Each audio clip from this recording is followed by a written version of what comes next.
Bom, irmãos, graça e paz. Estamos iniciando nossa transmissão aqui pelo YouTube.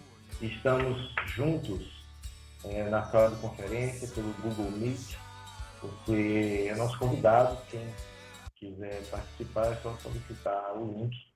E nós já disponibilizamos no grupo da igreja, onde você pode ter acesso a esse link. Qualquer pessoa pode ter acesso, só solicitar e estar aqui com a gente na nossa transmissão ao vivo, mas muito mais do que uma transmissão, nós queremos que você esteja participando da nossa reunião. E como é que você pode participar? Você estando aqui na sala, junto com a gente, você pode perguntar qualquer coisa, deve, porque isso vai enriquecer o nosso estudo da Palavra de Deus. Nós queremos ouvir aquilo que Deus já falou com você, aquilo que Deus falou nesse texto, né, com que Ele está tratando com a sua vida, né, o que Ele tem chamado a sua atenção nesse momento. Então, você fica à vontade. E aqueles que estão acompanhando pelo YouTube, também fiquem à vontade para participar através dos seus comentários, porque a gente vai estar lendo os seus comentários com os demais aqui. Tá bom? E a gente compartilha aqui, e assim vai ser uma bênção. Eu estou vendo o Rovanês aqui, eu vou pedir que ele faça uma oração, iniciando essa reunião. Rovanês, você abre o seu áudio e pode fazer uma oração, peça ao Senhor pela iluminação do nosso entendimento, pela compreensão da Palavra de Deus. Também vamos pedir pela bênção dos irmãos, que o Senhor abençoe cada irmão aqui nesse tempo tão diferente que temos vivido ultimamente.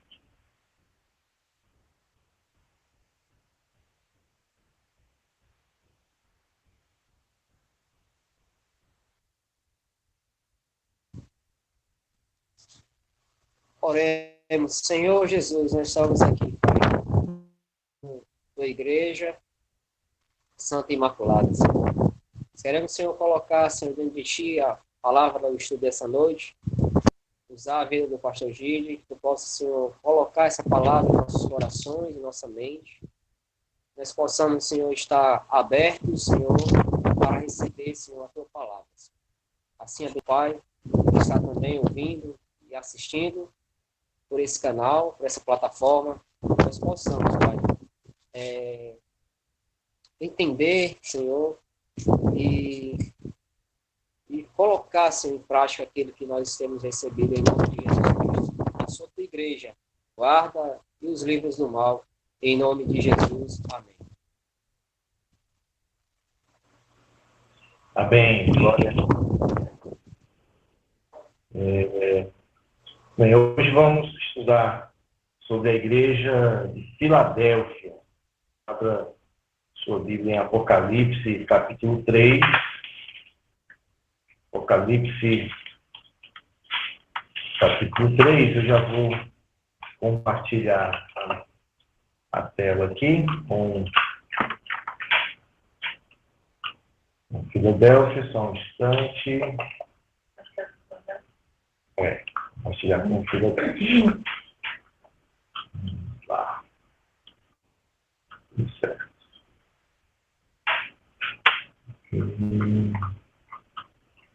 Estão essa tela. Aqui está. Muito bem. Então, nós vamos ver algo sobre a igreja em Filadélfia. Né? Nós estamos no YouTube e para estar travando bastante. Vamos verificar alguma coisa. Bom, Apocalipse 3, a partir do versículo 7, diz assim: Ao anjo da igreja em Filadélfia, escreva: estas são as palavras daquele que é santo e verdadeiro, que tem a chave de Davi.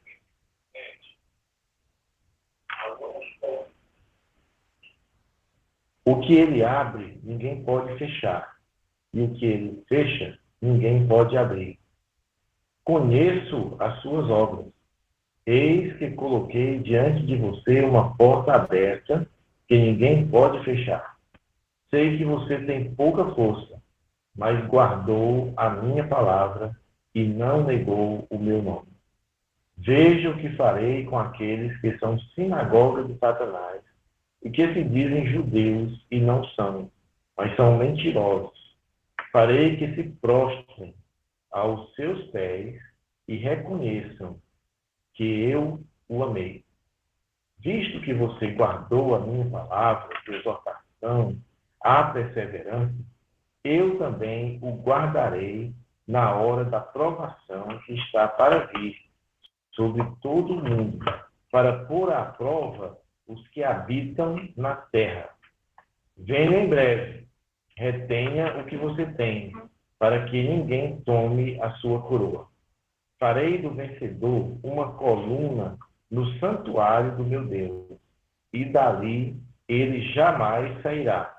Escreverei nele o nome do meu Deus e o nome da cidade do meu Deus, a Nova Jerusalém, que desce dos céus da parte de Deus.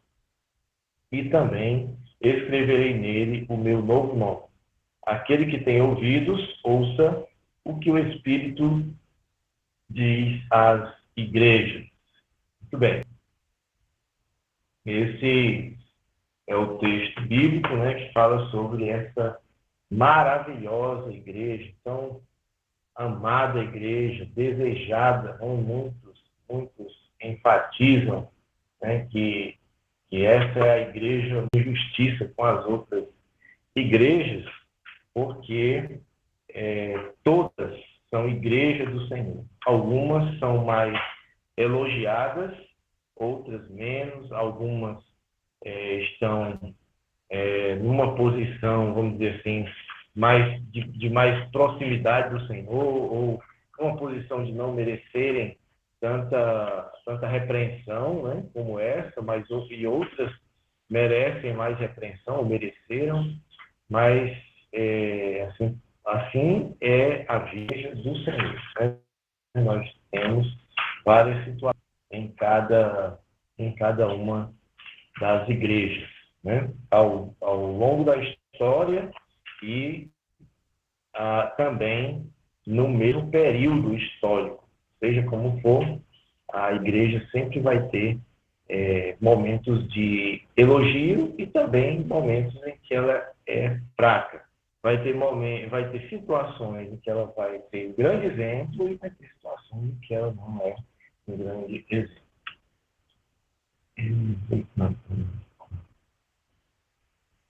Marcelo, então fica tranquilo sobre isso. Né? Não tem problema travar. A voz está ótima. Bom, então nós chamamos aqui a igreja em Filadélfia de a igreja fiel, porque assim é o testemunho do Senhor. Né? Assim é o testemunho do Senhor.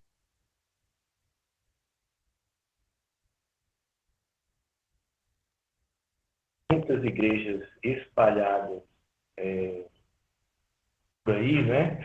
Chamadas de Filadélfia. Nós temos, o pessoal gosta, a igreja Batista Filadélfia, igreja Presbiteriana Filadélfia, igreja Filadélfia, né? E por aí vai, porque as pessoas gostam, né, desse nome, uma vez que essa igreja é elogiada, muito elogiada pelo Senhor.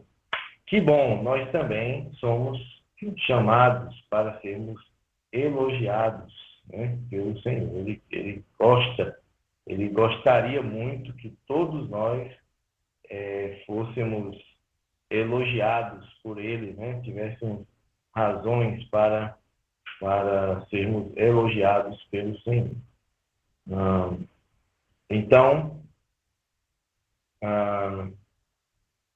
você você fica à vontade, né, para participar e fazer seus comentários, suas perguntas. Bom, a igreja em Filadélfia, ela exemplifica bastante o texto de Paulo aos Coríntios, lá em 1 Coríntios 12, 10, segunda parte, que o apóstolo Paulo diz a respeito de si mesmo. Ele diz: quando estou fraco, então eu sou forte. Quando eu estou fraco, aí é que sou forte, disse o apóstolo Paulo, né? Então, essa igreja, ela nos faz entender assim, que era uma igreja que tinha entendido o que Paulo estava dizendo, tinha tido a mesma experiência de Paulo quando ele disse isso. Então, essa igreja, ela tem um testemunho do Senhor de que ela é uma igreja que tem suas fraquezas, suas limitações. Obviamente, nós não sabemos exatamente quais são essas limitações, mas ele nos fala, né? O Senhor diz que das limitações essa igreja foi fiel, permaneceu forte. Então, isso é um grande testemunho. E aí nós devemos nos lembrar disso, né? Que nós temos tantas fraquezas, tantas limitações, mas o Senhor é quem é a nossa força. Se nós formos nos concentrar nas nossas fraquezas, sejam elas as fraquezas individuais ou as fraquezas coletivas, nós não vamos para lugar nenhum. Se a gente ficar olhando para as nossas limitações, nós não vamos fazer nada. Então, nós temos que olhar firmemente para o autor e consumador da nossa fé, aquele que nos faz mais do que vencedores, para aquele que muda a nossa situação, a nossa vida, aquele que faz da nossa fraqueza uma força que nos conduz sempre em triunfo. Amém? Então, Jesus, ele se apresenta para essa igreja como aquele que é o santo e verdadeiro, e aquele que tem a chave de Davi. Eita, chave de Davi. É outro nome de igreja, né? Também. Pode falar. É a questão da chave de Davi, né? Uma coisa bem interessante. De onde vem essa chave de Davi, né? Pois é. De onde vem? Que é uma citação que Jesus faz aqui de Isaías 22, né? Isso. Lá no Antigo Testamento. Exatamente. Onde ele vai, eu achei muito interessante, que ele vai trazer esse versículo, né? E vai se identificar Jesus com a profecia lá do Antigo Testamento, que era uma profecia a respeito de Eliaquim, mordomo do rei Ezequias, né? E esse mordomo, Eliaquim, ele era um mordomo fiel, e um homem que foi colocado, a casa de Davi, né, a casa de Judá, são os descendentes do rei Ezequias, era um descendente direto do rei Davi, né? Uhum. Vinha da dinastia de Davi como rei, e eles estavam vivendo um tempo onde muitos judeus, muitas lideranças estavam buscando se associar com o Egito, buscando alianças que Deus não queria. E aí, nesse momento, o Senhor comissionou Eliaquim, através do profeta Isaías, para ser esse mordomo fiel, aquele administrador da casa do rei, que iria cuidar dos interesses do rei, e que não ia fazer aliança com o mundo, né? Ia cuidar dos negócios das dinastias, e ele tinha autoridade para admitir na frente do rei, né, quem ele queria. Ou entrava quem ele queria, quem ele vedasse também não entrava para ver. Ele tinha, assim, era o primeiro-ministro, o primeiro-ministro, o administrador da casa real. E é muito interessante como Jesus se coloca como essa figura, né, que é aquele que dá acesso ao Pai. Aí você faz várias ligações, né, da pessoa de aliar com Jesus, né, que é o administrador dos negócios pai, do rei, do pai. Só tem que passar por ele, né? Ele abre, quem ele abre entra, quem ele não abre, quem ele fecha, está fechado, né? É interessante que exatamente essa figura de quem a porta que eu abro, ninguém fecha, quem abre, fecha, ninguém abre, o pessoal gosta de utilizar para as bênçãos, né? Dizer assim, não, porque Deus abriu uma porta e a porta que Deus abre, ninguém fecha. É óbvio, né? Que Deus abriu uma porta, ninguém vai ser doido de fechar e nem ele permite. Mas não se trata disso o texto, né? E também nem toda porta que se abre foi Deus que abriu. Muitas vezes a pessoa está entrando com toda a porta aberta, é um perigo, né? Mas aqui está falando da chave de acesso à presença do rei, ao trono de Deus, e que Hebreus fala muito bem de Jesus como esse novo e vivo caminho para a presença de Deus, o sumo sacerdote Jesus Cristo, né? Essa figura. Então, lembrando que Jesus, humanamente falando, é da descendência de Davi. Você vê na história, a história do Velho Testamento é a história da família de Jesus, da linhagem de Jesus, desde Adão até José, o pai de Jesus, né? O pai adotivo, o pai humano de Jesus. Mas você vê ali todos aqueles personagens são citados depois na genealogia de Jesus. E quando chega na figura o primeiro rei é Saul, mas depois o Senhor rejeita Saul, levanta Davi para o seu lugar e faz uma aliança com Davi, onde ele declara que Davi, o trono de Israel, não mais deixará a casa de Davi, que a descendência de Davi será o trono de Israel para sempre. E interessante que, desde o tempo dos juízes, nós temos a tribo de Benjamim, ali com alguns juízes, que normalmente não deram certo, e a tribo de Judá, né, que eram aqueles juízes que tiveram mais êxito, né? Uhum. E aí, quando entram os reis, o primeiro rei é exatamente um benjamita, né? Um da tribo de Benjamim, que é Saul. Mas ele também não deu certo, e o Senhor levanta, então, alguém da tribo de Judá, que é Davi, e daí vem o termo, o leão da tribo de Judá, que é um termo destinado a Jesus. E Jesus, então, como descendente de Davi... Né? Judá era um leão. Né? O símbolo de Judá é o leão. Judá, um leãozinho, que o pai dele abençoou ele. Né? Judá é um leãozinho da sua presa. Perigoso. Então, o Senhor é o leão da tribo de Judá.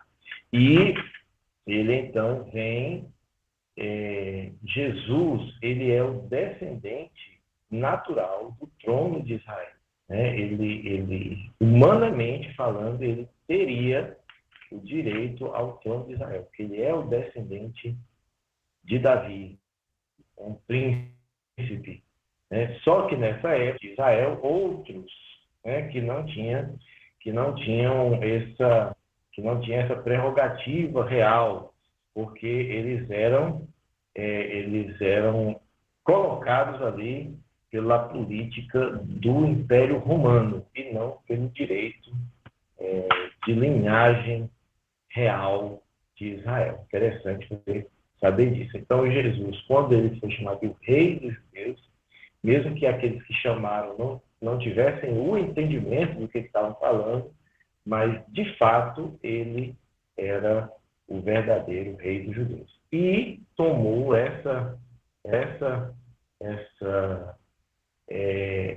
esse título para muito mais além do que ser apenas o Rei dos Judeus, porque ele se torna, com a sua morte e ressurreição, ele se torna o Rei dos Reis e Senhor dos Senhores, o Rei de todo o universo, né? E como gosta de dizer o irmão Luiz, o Senhor de todos os exércitos. E é isso aí. Então, ele se apresenta com duas características. A primeira, Jesus é o Messias. Jesus é o Messias, ele está a vida eterna e assim se pode confiar nele para que se cumpram as suas promessas, né? Então, ele é o Messias, ele é o cumprimento da grande promessa para toda a humanidade, essa promessa que foi feita lá em Gênesis, quando o homem caiu, quando a humanidade pecou, já foi prometido o nascimento de Jesus, a vinda do Messias, para salvar o mundo dos seus pecados, para pisar a cabeça da serpente. E ele, além de ser o cumprimento da promessa, ele é aquele que cumpre todas as promessas, porque nele habita o sim e o amém. Ele é o sim e o amém, ou seja, ele é a confirmação de todas as promessas de Deus. Então, se você não conseguir decorar as 8.000 promessas, ou mais de 8.000 promessas que existem na palavra de Deus, você só precisa conhecer uma promessa, é Jesus. Jesus, ele é a promessa, ele é o cumprimento da promessa, e ele é aquele que garante o cumprimento de todas as promessas do Senhor, porque nele já você pode confiar no Senhor. Muito bem, tivemos uma pequena queda no YouTube, mas devemos voltar com outro vídeo por lá. E, da mesma forma... Bom, 1 João, capítulo 5, versículo 20. Rosana, você pode estar bem pertinho aí do Apocalipse, se você puder ler Sim. o texto, 1 João, capítulo 5, versículo 20. Acompanhem com a gente.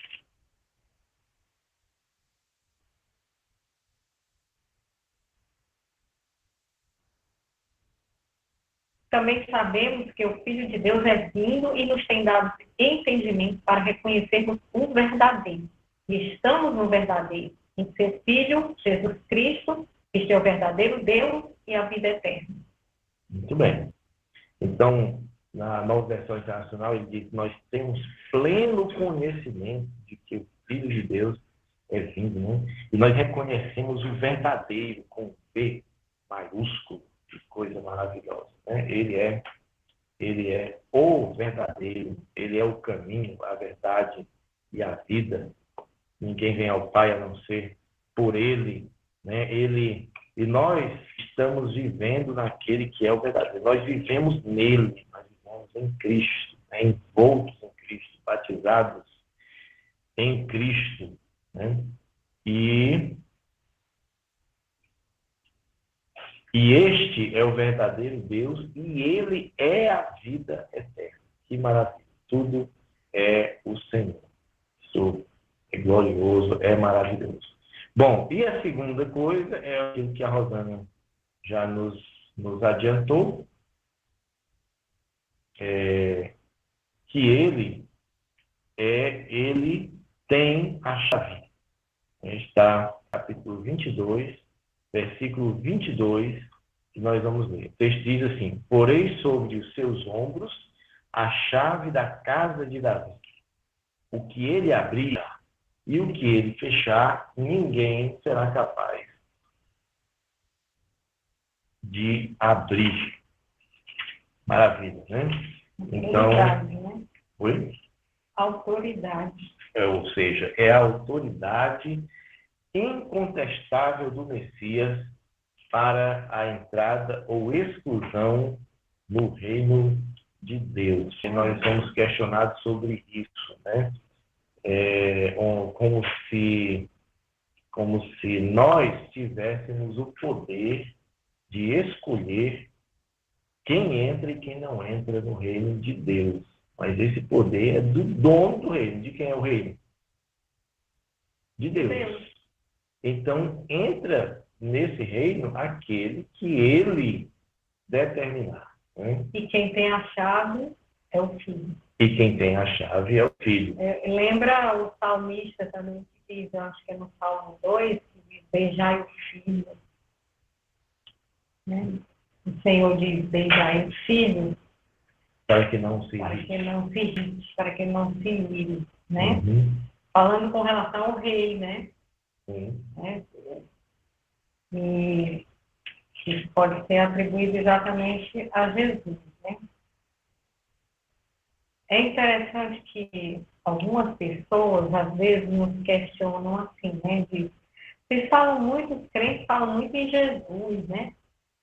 Eles só falam muito em Jesus, né? Mas nós falamos de Jesus e sabemos por que falamos. É porque ele é o nome que foi dado, realmente. Entre os homens, né? Ele foi o único nome que foi dado, né, para que nós, pelo qual nós que é porta de salvação, é o único caminho, a única porta de salvação. Então, por isso que é através do Filho, né? E eu me lembro de uma vez que eu acho que foi a professora Cristina, que ela disse uma coisa interessante. Quando a gente fala de Deus, todo mundo, ninguém diz nada assim. Não, é Deus é bom, graças a Deus. Mas fala de Jesus, as trevas, né? É um nome diferente. Um nome diferente. Até porque Deus é uma forma genérica de chamar a deidade, apesar de nós colocamos um D maiúsculo para identificar, né? É Deus, o Senhor. Mas não é um nome, né? Diretamente o nome de Deus. O nome de Deus, na verdade, é Yahvé, é impronunciável, na verdade. Né? Que é uma forma que até mesmo os judeus perderam a pronúncia daquele tetragrama, né? São 4 letras que a gente não sabe mais pronunciar. Bom, então Jesus tem a chave do reino. Ele diz, eu sou a porta. Eu sou a porta. Quem entrar por mim será salvo. Então, Jesus é a chave de acesso para o reino. É interessante que na linguagem da informática, nós também temos chaves de acesso, como, por exemplo, esse código que a gente usa para entrar nessa sala. Né? Você recebe um link que tem um código e quando você, para facilitar, ele permite que você só toque em cima e entre, mas você poderia digitar. Então, aquilo é uma chave de acesso. Sem aquele link, você não entra nesta sala. Né? E também, quando você compra um sistema novo, você recebe uma chave, que é aquilo que garante que aquele sistema que você comprou, ele é verdadeiro, ele não é pirata. Né? Então, são formas da gente entender o que é uma chave. Né? Uma chave. Portanto, Jesus tem a chave do reino de Deus. Você pode ler Mateus 16, 9.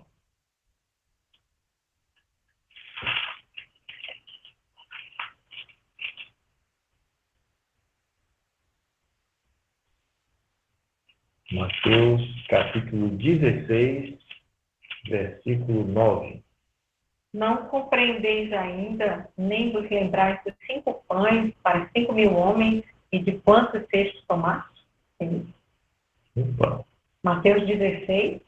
Será que eu errei aqui no texto? Eu tinha anotado aqui em separado, nem copiei o texto. Devo ter me enganado. Que coisa mais triste, né? Para uma hora dessa. É a 19. Dar-te a chave do reino dos céus. Isso. O que ligares na terra terá sido ligado nos céus. E o que desligares na terra terá sido desligado nos céus. Qual é o texto? 16, 19. Mateus 16, 19, exatamente.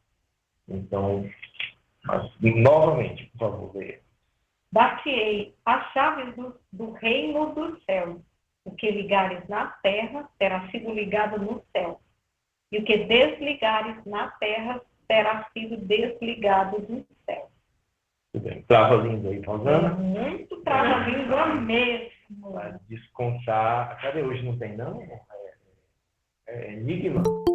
Não, enigma não tem, não. Passou. Passou. Tinha uma pergunta, mas já foi. Já foi. Já foi, era no começo. Lamentável. Entendi. Agora tem mais jeito. Vamos lá. Vamos prosseguindo, então. A autoridade é do Messias para entrada ou exclusão no reino de Deus. A nossa função é semear a palavra, a nossa função é falar a palavra, a nossa função é pregar o evangelho, né? Lançar a semente, mas é o Senhor que conhece e é Ele quem nos aceita. Não somos nós que o aceitamos. É impressionante quando a gente entende isso, né? Como é tremendo que o Senhor é soberano. Ele é quem faz as coisas do seu reino. Ele é o dono do reino. Ele é o dono da seara. Bom, terceiro ponto. Conheço as tuas obras. E aí, quando ele diz isso, né, nas outras cartas, sempre vem uma repreensão. Mas para Filadélfia não há repreensão. E aí, eu pergunto a você, por que para Filadélfia, repreensão? Quem pode me responder agora, rapidinho?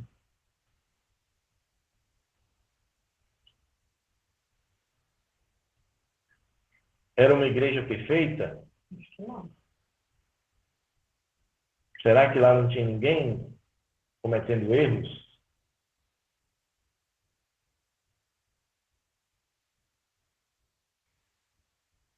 Eu acho que talvez porque Filadélfia já estava vivendo uma situação de muita perseguição, de muito sofrimento. E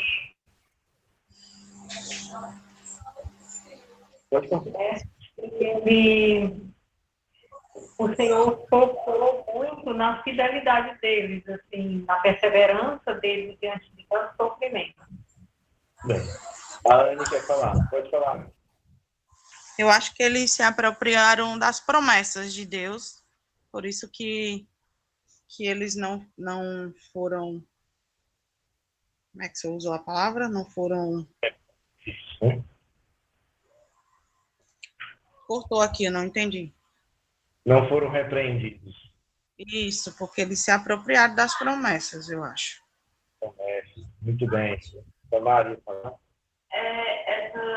O que a mãe falou é a mesma coisa que aconteceu com muitos mesmo, né? Eu não sei, eu acabei de ver que Foi. É isso mesmo. E também sofria muito e ainda acabou não falando. Não tinha repreensão também. Não tinha repreensão também. Então, nós temos duas coisas aqui que são apontadas pelos irmãos. O sofrimento e o apego às promessas. Reginaldo, você quer falar? O tio Betinha? Eles guardaram a palavra e não negaram o nome do Senhor, né? Guardaram a palavra, que está bem alinhado com as promessas, né? E não negaram o nome do Senhor diante das perseguições. Maravilha. Glória. Para os irmãos estão ligados. Gostei. Vamos em frente. Bom, ele faz duas afirmações para os filadélfios, os filadelfenses, filadelfitos, né? Quais são essas duas afirmações? Primeiro, coloquei uma porta aberta diante de ti que ninguém poderá fechar. Gente, como esse texto é utilizado errado, né? Eita, escute essa promessa, meu irmão. Tem uma porta aberta diante de ti que ninguém poderá fechar. O irmão vai abrir uma empresa, pensa que é uma empresa, né? Que ele vai abrir, vai prosperar, o emprego, né? Alguma coisa desse tipo. Amém. Deus quer te abençoar. Mas aqui ele não está falando disso. Ele está falando de quê? Está tratando do acesso ao reino de Deus, que parecia ser contestado pelos judeus da cidade. Dá para entender que esse acesso ao reino de Deus estava sendo contestado ali por essa turma, porque toda a cidade por ali tinha uma sinagoga e tinham judeus que combatiam contra o evangelho. Impressionante como o evangelho foi perseguido fora de Israel por judeus que viviam nessas cidades, né? E aí ele diz exatamente isso: olha, eu estou abrindo uma porta para você para o reino, e pode ficar certo de que ninguém pode fechar essa porta do reino de Deus para você. Meus irmãos, essa promessa é para nós. Essa promessa é para a igreja. O Senhor abriu a porta do reino de Deus para nós. Nós temos livre acesso. Eis que estou à porta e bato. Se alguém abrir a porta, entrarei, e com ele, e ele comigo, é o que diz o Senhor Jesus. Então, nós temos livre acesso ao reino de Deus. Graças a Deus por isso. Diga sempre glória a Deus por esta razão, e sempre lembre disso. O Senhor é a porta que está aberta diante de nós. Graças a Deus. E a segunda afirmação que ele faz é que ele diz o seguinte: eu sei que você tem pouca força, mas guardou a minha palavra e não negou o meu nome. Oh, glória! Então, não é especificado aqui no texto qual é a fraqueza de Filadélfia, né? Por que ele diz que ele tem pouca força? Mas o fato é que existia uma fraqueza ali. Tinha alguma fraqueza em Filadélfia. Talvez fosse uma igreja mais pobre, não sei. Talvez. Parece que a cidade não era das cidades ricas, né? Como aquelas outras que a gente viu, porque cada qual tinha uma coisa maior, um tempo maior, uma economia maravilhosa. Nas suas pesquisas você nem... Não, Filadélfia não tinha pobreza. Então, sabe aquela cidadezinha que você está ali, não tem muita expressividade, né? Não chama muita atenção. Então, talvez fosse uma igreja mais pobre, mais simples, talvez menor, né? Talvez não tivesse tanta gente, prestígio, né? não tivesse tanto prestígio, não tivesse ninguém importante, né? Ali naquela igreja que dissesse, ali tem aqueles irmãos, né? Mais poderosos. Então, talvez fosse uma igreja mais simples, talvez uma igreja de bairro, né? Que a gente chama, aquela igrejinha mais simples, mas só que é exatamente essa igreja que não recebe a repreensão do Senhor, porque ela se apegou à palavra. Você é?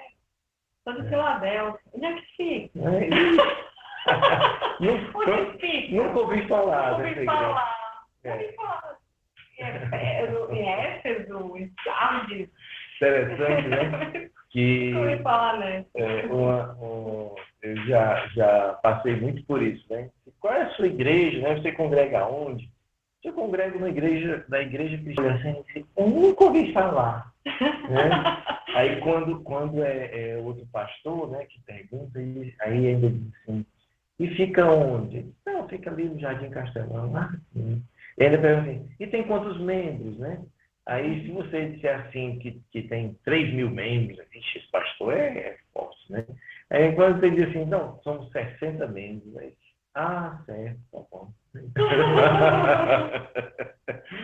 Essas são as coisas, né, que bem são do reino de Deus. E o Senhor olha para essa igreja aqui e diz, essa é a igreja que não tem repreensão, né? Ela não tinha tantos atributos humanos. Nós vamos já estudar Laodiceia, se não me engano é a próxima, né? É a Laodiceia, eita, terra rica, maravilhosa, gente importante. A gente vai ver que o negócio não estava tão bom no reino de Deus, né? Meus irmãos, nós precisamos aprender isso, que o Senhor não vê o exterior, mas o Senhor está vendo o nosso coração, Ele está vendo como é o nosso apego a Ele, o nosso relacionamento com Ele, a nossa vida com Ele.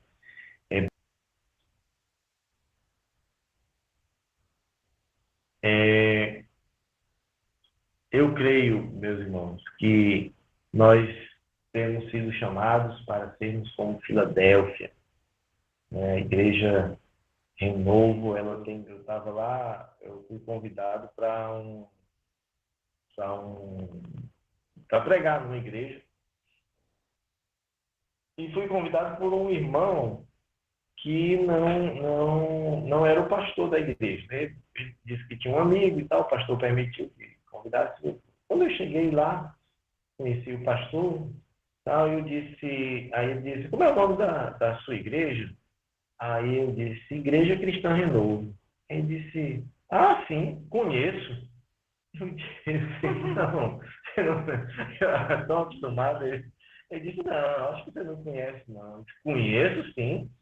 Eu disse, mas de onde é que você conhece essa igreja? Você viu a igreja do portão de madeira, na época era um portão de madeira que a gente tinha, né?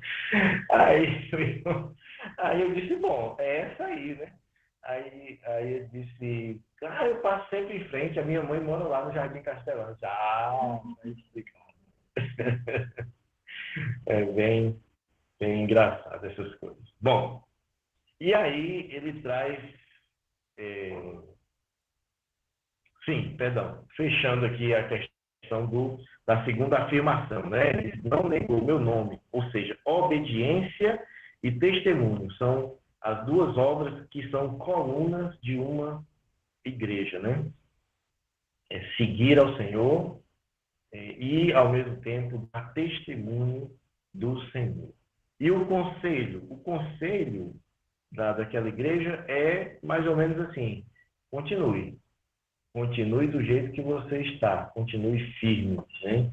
Ou seja, retenha o que você tem, né? Retenha o tesouro que você tem, não deixe. E aí, meus irmãos, também é outra lição para nós. O Senhor, ele nos diz aqui, né? Olha, você que já recebeu de Deus, da palavra, você que está tendo uma vida normal, uma vida cristã normal, sem grandes sobressaltos, sem grandes problemas, vamos dizer assim, você tem crescido, você tem se fortalecido no Senhor, você ama a palavra, você já conhece a palavra, você tem uma vida de oração. Amém, que maravilha. Mas não deixe de vigiar, porque você deve reter o que você tem, né? Não pare, não esqueça o que você tem. Amém? Você está entendendo aqui, tenho certeza, até esse momento. Aqui é muito parecido com como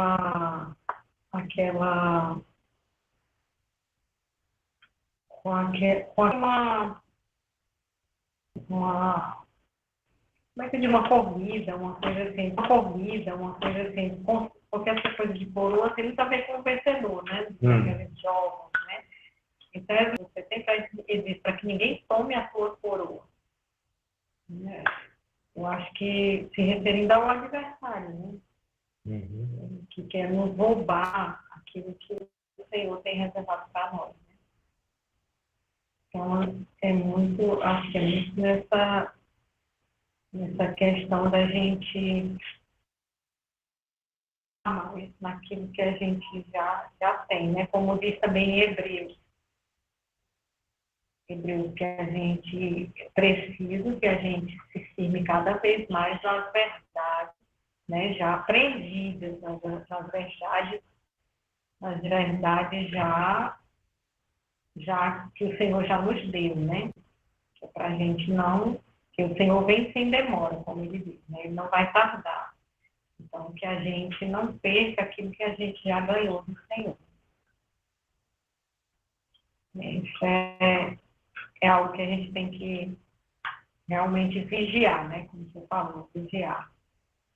Amém. É isso mesmo. Muito bem. E além do conselho de reter o que você tem, né? Para que ninguém Roube, ele traz promessas. Olha, para essa igreja tem 3 promessas.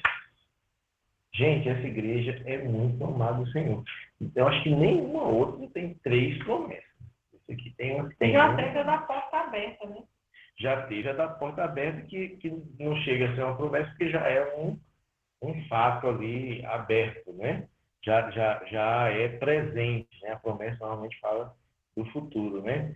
Quando ele fala da porta aberta, ele diz assim, que eis que eu ponho uma porta presente, né? Ponho uma porta aberta diante de você.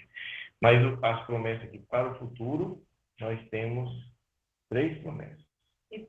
Mas eles falam também da aprovação, né? Que ele vai guardar da aprovação. Sim. É uma promessa, né? Que viria sobre o mundo inteiro, né? Vixe, verdade. E ele guarda. Ele guarda a aprovação, ele guarda na aprovação. Ele diz aqui, guardarei da hora da aprovação, que há de vir sobre o mundo inteiro, para experimentar os que habitam sobre a terra. Mas essa é a segunda promessa. A gente vai já ver essa promessa aí. São 3 promessas que são colocadas aqui para eles, né? A primeira, farei que se prostrem aos seus pés e reconheçam que eu o amei, né? Falando aqui do anjo da igreja, por isso que é o amei, né? O anjo da igreja. Então, o reconhecimento de quem são os fiéis. Veja que ele está se referindo ainda àqueles que lutam contra a igreja, lutavam contra a igreja de Filadélfia. E o que acontece é o seguinte: aquele pessoal da religião judaica, eles estavam dizendo, em outras palavras, o seguinte: olha, nós é que somos os guardiões da fidelidade ao Senhor, nós é que temos a palavra, nós somos a verdadeira religião. Vocês são uma coisa errada, uma seita, né? Então, fora, vocês não herdam o reino de Deus. E aí, o que Jesus está dizendo? Olha, eu farei com que eles, os judeus, esses que estão perseguindo vocês, que estão denegrindo vocês, que eles se prostrem aos seus pés da igreja ali, aos pés da igreja de Filadélfia, e reconheçam que eu o amei, ou seja, que eles reconheçam que o Senhor amou aquela igreja, amou aquele povo. Isaías, capítulo 49, versículo 23, Isaías 49, 23, diz assim: os teus guias serão reis, e tuas amas serão rainhas. Eles se inclinarão diante de ti com o rosto em terra e lamberão o pó dos teus pés. Saberás que eu sou Yahvé, e que os que depositam em mim a sua esperança jamais serão frustrados. Então, vou ficar com esse finalzinho aqui. Os que depositam a sua esperança no Senhor jamais serão frustrados. E um Salmo 34 diz algo assim, não é? Olharam para ele e foram iluminados. Os seus rostos jamais passarão vexame, né? Vergonha. Aqueles que confiam no Senhor jamais passarão vexame, jamais serão frustrados, confundidos, mas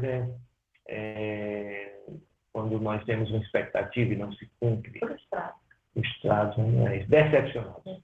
Jamais, tem uma versão que diz isso, jamais sofrerão decepção. Porque quem confia no Senhor não pode se decepcionar, porque Ele nunca vai permitir que uma das suas palavras caia por terra. O problema é quando nós confiamos em coisas que nós dizemos que é o Senhor, mas não é o Senhor. Não é. Ele nunca disse uma promessa que o Senhor nunca disse e a gente acha que Ele disse. Então, aí, essas são as coisas que nos fazem passar vexame. Isaías 50, aí bem à frente, diz também assim. Qual é o versículo? Isaías 50, 7. Versículo 7. Porque o Senhor Deus me ajudou, pelo que não me senti envergonhado. Por isso fiz o meu rosto como um seixo, e sei que não serei envergonhado. Não. E o que é um seixo? Pedra. Não. Fez um rosto como pedra, então, cara dura. Ela pode bater, Isso. vai bater numa pedra. E sei que não serei envergonhado. Ele mantém. E essa confiança que o Senhor quer que nós tenhamos nele. E veja que o Senhor, o que ele tinha de elogio para essa igreja de Filadélfia é exatamente isso, que era uma igreja que não tinha em quem se apegar a não ser no Senhor. E esse é o desejo do Senhor para nós. Né? Que nós não tenhamos a ninguém mais a não ser Ele. A quem tem eu no céu, Senhor? Senão a Ti. Se não me engano, foi Davi que disse isso. Né? Ou seja, e de tantos salmos em que Davi fala isso. Né? Quando ele diz, eu olho para os montes e digo, né, de onde me virá o socorro? E aí ele responde, o meu socorro vem do Senhor, que fez os céus e a terra. Não vem de outro, não vem de outro lugar. Socorro do Senhor, socorro de Davi vinha do Senhor. Nosso socorro vem do Senhor. Glória a Deus. Que maravilha. Amém. Se você tiver algum comentário até aqui, alguma pergunta, você fique à vontade para falar a qualquer momento, tá certo? Você fica à vontade. E se você está acompanhando no YouTube, também fica à vontade para fazer o comentário e a gente lê aqui e responde por aqui. Bom. Amém. Aleluia. Amém. Primeira promessa, então. Farei que se prostrem aos teus pés e reconheçam que eu os amei. Ou seja, o reconhecimento de quem são os fiéis. Essa é a promessa. Você terá o reconhecimento de que você é que tem sido fiel para comigo, que eu te amo. É o que o Senhor está dizendo para aquela igreja. A segunda promessa é: guardarei da hora da provação que há de vir, para pôr à prova os que habitam na terra. Então, esta é a segunda promessa. Aqui fala da preservação da igreja dos juízos de Deus sobre o mundo perdido. Essa promessa, em nenhum lugar da Bíblia, existe uma promessa que garanta que nós não vamos sofrer neste mundo. Não existe nenhuma promessa nesse sentido. Pelo contrário, existe uma garantia de que nós vamos sofrer de alguma forma. Né?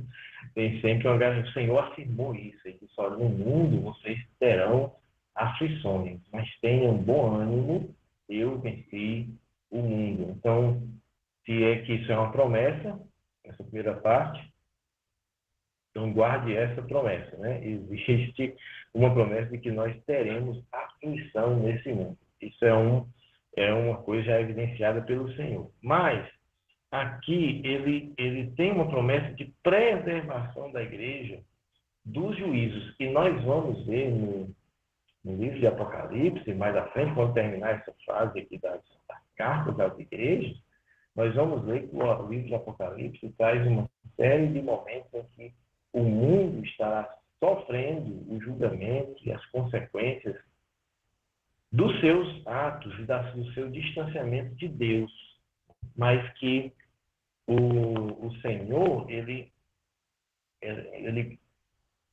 preserva a sua igreja.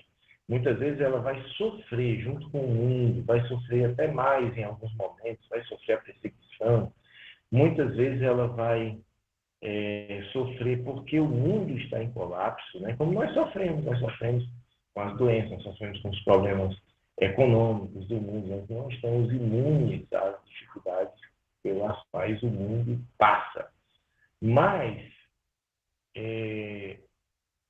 o Senhor preserva principalmente a nossa alma, o nosso juízo,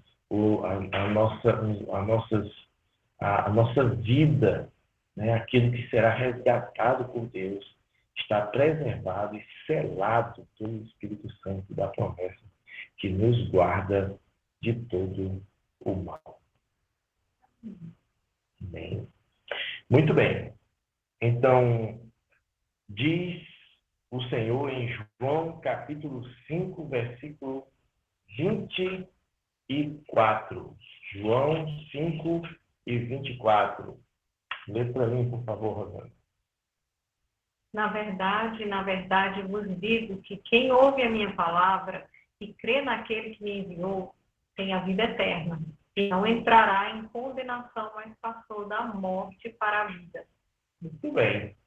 Então, não entrará em condenação. O que a promessa lá para Filadélfia está dizendo, que eu guardarei da hora da provação, é essa mesma promessa aqui, que você não será condenado junto com o mundo. Esta preservação promete. Ele não promete a imunidade aos sofrimentos da terra. Ele promete uma preservação da condenação. Nenhum sofrimento pelo qual nós passamos é por condenação, mas sim por outras razões, muitas delas até naturais, por conta do pecado que sobreveio sobre a criação, né, sobre este mundo que jaz no maligno. Muito bem. E para terminar, a terceira promessa, que é o seguinte: farei coluna no santuário do meu Deus e escreverei nele o nome do meu Deus, da cidade do meu Deus e o meu novo nome. Eita glória! É 3 vezes escrito, 3 nomes, é para garantir. Nem carro tem tanto número de segurança, né? O carro tem o Renavan, tem a placa, tem o chassi, tem tanto número, mas aqui tem a garantia, né? Ele diz o seguinte: eu escreverei nele, né? Porque uma coisa, veja só, quando ele diz assim, que escreveu o nosso nome no seu livro, aí ele nos dá o direito de cidadania no reino de Deus. Mas aqui é diferente. Ele está dizendo o seguinte: eu escreverei nele, em nós, o nome do meu Deus, ou seja, o nome de Yahvé, o nome do Senhor, Jeová.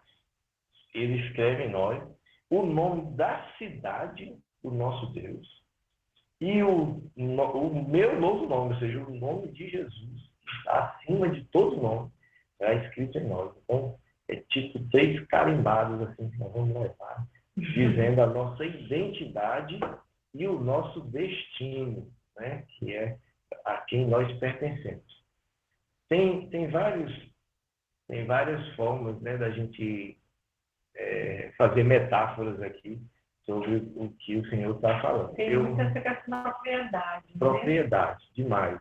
Né? Eu me lembro, por exemplo, de ver peças de carne chegando do frigorífico com um carimbo azul. Não sei se vocês se lembram, não sei se ainda deve ter ainda, né?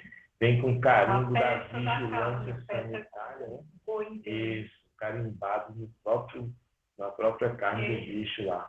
O queijo, às vezes, vem com o ferro, né? Que é quente, coloca lá. O próprio animal que é ferrado, eu já vi fazendo isso aí, né? Que tem uma marca que é daquele proprietário. Ele cria uma marca e aquele, se não me engano, hoje em dia é até registrado em cartório aquela marca. E o boi, ele é marcado, portanto, se aquele gado for roubado, você já sabe de onde ele veio. Ou então, a procedência mesmo, quando ele é vendido. Né? Os animais menores, hoje em dia você tem uma espécie de brinco, né, que é colocado nas orelhas das ovelhas, onde tem uma numeração, mas no meu tempo a gente cortava a orelha da ovelha e tinha, cada dono de ovelha tinha um corte, né? Então, toda ovelha tinha 2 triângulos, ou um triângulo e um quadrado, né? O problema é que quando começava a ter que fazer muita coisa, né? Mas eles tinham criatividade para cortar pouco, né? Mas marcava. Então, porque ele, como seu Senhor e Salvador, irá para o céu.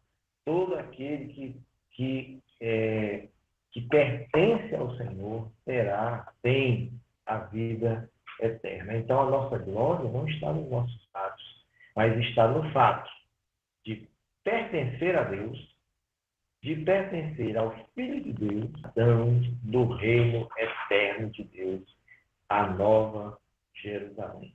Guarde isso. Se você é cidadão, você pode entrar. Nós vemos isso agora, nesse tempo de pandemia, em algumas cidades, foi proibida a entrada de pessoas que não eram cidadãos daquela cidade. Vocês devem ter visto isso nos noticiários, né? Então, as pessoas que não eram daquela cidade não podiam entrar, né? Então, e eram barrados do lado de fora. Mas aquele que comprovava que era daquela cidade, esse podia entrar e sair. Então, meus irmãos, é isso que o Senhor está dizendo. Lembra lá de trás que ele tem a chave, que ele é a porta, que ele coloca uma porta aberta. E agora ele diz, você é cidadão desta cidade. E o seu acesso a esta cidade é livre. Você pode entrar no reino de Deus. Aleluia. Glória ao comentário. Pode fazer agora, né? Porque nós já vamos... Olha, tem tanta gente aí. Tem Yolanda Salguni. Tchau, Lucas. O Roberto. Um abraço. Evânia. Juliane. Anne. Eu vi a Genima tá aí, ó, Roba. A Genima deve estar por ali também, por perto. Sabe? O Roberto aí, tchau. Tudo bem, pastor Roberto. Amém. Bom, se não há, eu tenho ainda uma palavra para falar, né? Vou chamar assim, aqui uma coisa. Você tem algumas ferramentas, você tem algumas formas em que Deus usa para conduzir a sua igreja, né? Para fazer essa igreja crescer e desenvolver, né? Para manifestar a sua glória entre nós. Então, tem muita coisa que Deus tem feito. Agora, Deus nos deu uma forma de agir e de ser igreja, que são o que nós chamamos de pequenos grupos. O que são os pequenos grupos? São as nossas células, né? E então o pequeno grupo ele é como uma pequena igreja no lar, né? Você sabe que as nossas células, elas têm as mesmas funções do nosso corpo.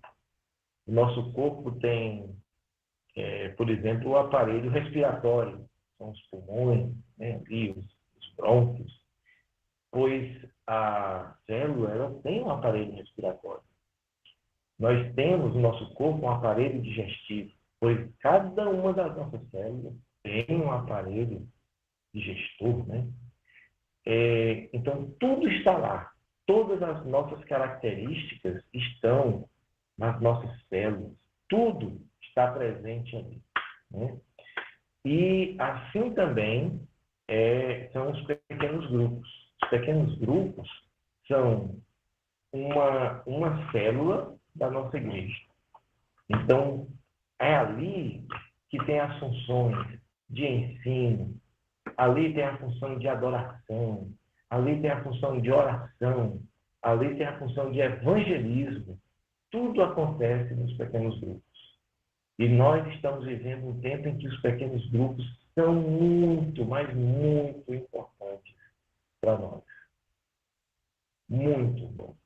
Então, nós estamos retomando. Nós fizemos durante uns 2 meses as reuniões de pequeno grupo aqui em casa, ou seja, a arca só estava aqui em casa, a bênção era só para nós, né, na quarta-feira. Transmitindo pela internet para como era aquela reunião. Está gravado. Você pode, se tiver dúvida, como é que faz uma reunião de pequeno grupo?